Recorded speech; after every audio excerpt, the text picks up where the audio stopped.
Importantly on that, does anyone have an absolutely clear idea at the moment about what the government's policy is? Because I put it to you that they still have not put out a release saying what the details are of their policy. It would appear that the department is now retrofitting it based on what they're saying in interviews. It's very unclear. What we know is that the left has finally convinced the caucus that there is a fundamental problem with mandatory detention, and that's also what Metcalfe was telling the press the other day.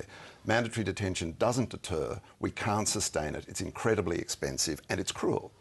And so the left is saying, let's not build any more detention centres. If there is a flood of people coming in, once they fill up, let's do what we do for people who arrive seeking asylum when they arrive by plane. Let's let them identify who they are and let them into the community on bridging visas. That's all that's being said at the moment. There's not actually any government statement that there's going to be an immediate change.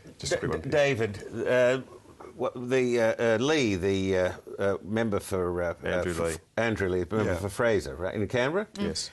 Said the other day, admitted, that somewhere between 500 and 1,000 people have now died on these boats.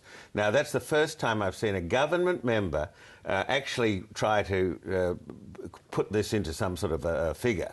So I only thought Piers, it was... those boat voyages are terribly dangerous. Well, and precisely. Many people die. And but Piers, let me tell you... No, let me just finish. Do you think that this undefined solution that we have now is going to, in any way, diminish that risk, Piers, David? let me tell you, the politics of the boats, the toxic politics of the boats, is not lethal. Is not driven by those who die. It is Otherwise driven by those. It is driven by those who arrive, Piers. It is driven by those who arrive. Fran, one last point on that. Just very briefly, I don't think it's necessary that the left, as David characterised it, has finally convinced Cabinet that onshore processing is the way to go. I think it's the necessity. It's necessitated by the fact that the worst thing for this government in terms of ramping up the negative sentiment has been the riots, the starvation, the self-harm, all of that. It's bad for Howard They need to take that pressure off the detention centres, the overcrowding, so they need to face up to the fact they need to get people through more quickly. That's where this government has singularly failed, and if